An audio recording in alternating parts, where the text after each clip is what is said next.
அனைவருக்கும் தெற்கத்தி மன்றாதாவின் வணக்கங்கள். இன்னைக்கு நான் தவறு பார்த்தீங்கன்னா கல்லர் பள்ளிகளை தமிழக கல்வித்துறையின் கீழ் இணைக்கும் முயற்சியை கைவிட வேண்டும் அப்படின்ற கோரிக்கை நம்ம இந்த சமயத்தில் கண்டிப்பாக வைக்கணும். ஏன்னா இதுதான் தேர்தல் சமயம்.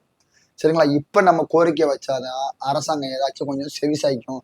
ஏன்னா இந்த டயத்துல நம்ம டீ சாப்பிட வருவாங்க, துணி துவைச்சு போட வருவாங்க, இன்னும் நிறைய வேலைகள் பண்ண வருவாங்க. தேர்தல் வரப்போதில்லை. அதனால இதை நம்ம கவனமா இருக்கணும். என்னன்னா இந்த கல்லர் பள்ளிகள் பெயர் மாற்றம் மற்றும் இந்த கல்வித்துறை இணைக்கிற வேலையில திமுக அரசாணை 40.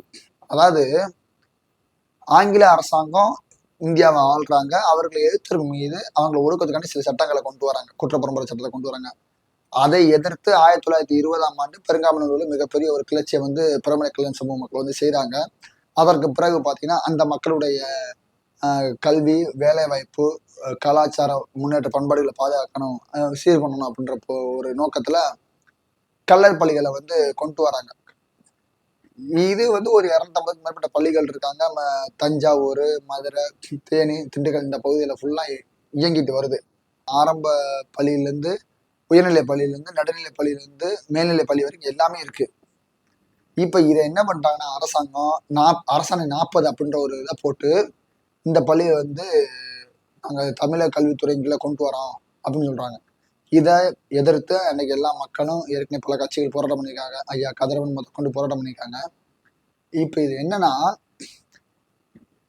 நம்ம முன்னாள் நிதி அமைச்சர் சந்துரு இவரெல்லாம் பொது இதுல ஜாதி பேர் இருக்கக்கூடாது அப்படின்ற ஒரு விஷயத்த நீதிமன்றத்துல வழக்காடி பொது பேர் இருக்கக்கூடாதுன்னு சொல்லி அதையும் அழிக்க சொல்லிட்டாங்க.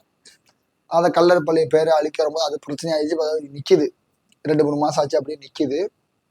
அதோட நம்மளை எல்லாரும் கண்டுக்கறல. இப்ப நம்ம என்னன்னா இந்த சமயத்திலே நம்மளுக்கான நேரம், உனக்கு ஒரு காலம் வந்தா எனக்கு ஒரு காலம் வரும் அப்படின்னு சொல்லுவாங்கல்ல. அதனால இந்த நேரத்தில் நம்ம எல்லாரும் கல்லர் பள்ளிகளை மீண்டும் சீர்மரபினர் கல்வித்துறையின் கீழே கொண்டு வர வேண்டும், நாங்களே பார்த்துக்கிறோம் அப்படின்ற மாதிரி இதை சொல்லணும். இன்னொரு பார்த்தீங்கன்னா இந்த கல்லர் பள்ளிகளை கல்வி, வேலைவாய்ப்பு, பொருளாதாரம் மற்றும் அதுல இருக்கக்கூடிய ஆசிரியர் நியமனத்திலையும் கல்லர் பிரபல கல்லருக்கு முன்னுரிமை கொடுக்க வேண்டும் அப்படின்ற கோரிக்கையை முன்னிறுத்தி தொடர்ந்து இந்த மக்கள் போராட்டம் பண்ணிட்டு வராங்க. சரிங்களா? கல்லர் சமுதாய மக்கள். இப்ப இதுல குறிப்பா பாத்தீங்கன்னா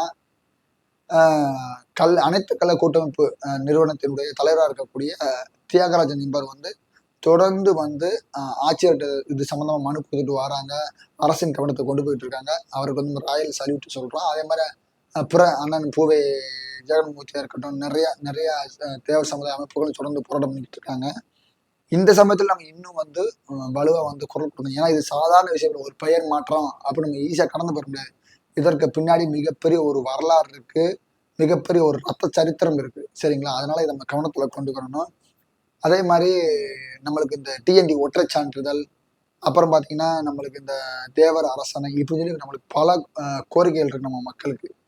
அதே மாதிரி இடஒதுக்கீடு, சாதிவாரி கணக்கெடுப்பு எங்களுக்கு இடஒதுக்கீடு கொடுங்க அப்படின்னு பல கோரிக்கை முன்னிறுத்தி வச்சு பேசிட்டு வரோம். இதையும் தேசம் சொல்லணும். யாரு எங்களுக்கு இதை நிறைவேற்றி கொடுக்குறாங்களோ அவர்களுக்கு மட்டுமே நாங்கள் வாக்களிப்போம் அப்படின்றத அழுத்தம் திருத்தம் நம்ம எல்லாரும் சொன்னோம்னா நமக்கான ஒரு விடிவு காலம் பிறக்கும். அதே மாதிரி பார்த்தீங்கன்னா அண்ணன் தியாகராஜன் அவர்கள் இந்த SC ST போலி பிசிஆரால் பாதிக்கக்கூடிய மக்களுக்கு ஆதரவா குரல் கொடுத்து வர்றாரு. அந்த போலி பிசிஆரை எதிர்த்து பல போராட்டங்களை ஆர்ப்பாட்டங்களை செஞ்சுட்டு வர்றாரு. அதுலயும் குறிப்பா 2018ஆம் ஆண்டு உச்சநீதிமன்ற நீதிபதிகள் லலித் மற்றும் கோயல் இவர்கள் சொன்ன இந்த தீர்ப்பை நடைமுறைப்படுத்தணும். அதாவது முன் ஜாமீன் வழங்கணும், முறையா விசாரிக்கணும், அந்த SC ST வழக்கை டிஎஸ்பி தான் கையாளணும், இப்படி பல அந்த சரத்து இருக்கு. அதை நடைமுறை சொல்லி போராட்டம் பண்ணிட்டு வராரு. அதை நம்ம எல்லாரும் கவனத்துல கொள்ளணும். கண்டிப்பா இதற்கு எதிராக முக்குலத்தோர்கள், தேவர் சமுதாய மக்கள் ஒன்றிணைந்து குரல் கொடுக்க வேண்டும். நம்முடைய உரிமையை நாம் மீட்டெடுக்க வேண்டும். நன்றி.